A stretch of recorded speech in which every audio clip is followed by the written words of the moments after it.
భర్త పోయిన దుఃఖం నుంచి తేరుకోనే లేదు. ఇదెక్కడి గొడవండి? వద్దు వద్దు అని అందరూ ఒకే రాగం అందుకున్నారు. లేనిది సృష్టించి చేయడానికి నాకేమన్నా మాయిదారు రోగమా? చెయ్యాల్సిందిగా చేయిస్తున్నాను.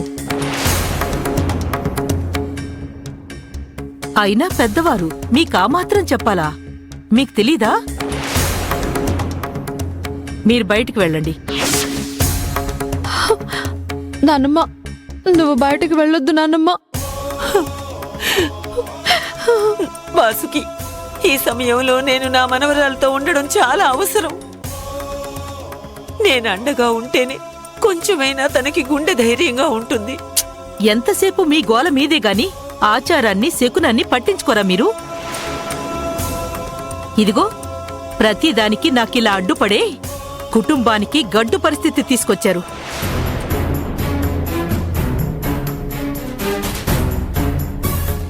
ఏదో తేడా కొడుతుంది, ఈ పెళ్లి ఆపేయండి అని మొదట్నుంచి నేను నా భర్త కంట శోష పెడుతూనే ఉన్నాం.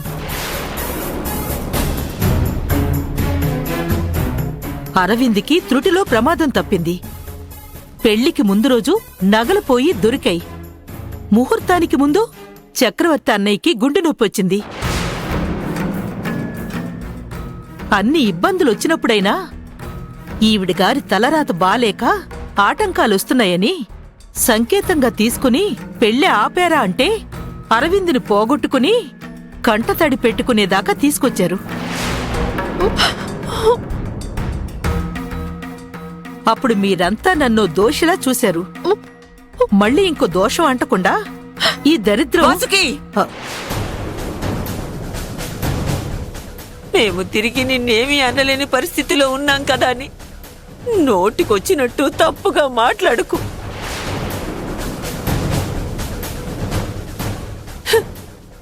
ఇక్కడెవరూ శాశ్వతంగా ఉండిపోరు.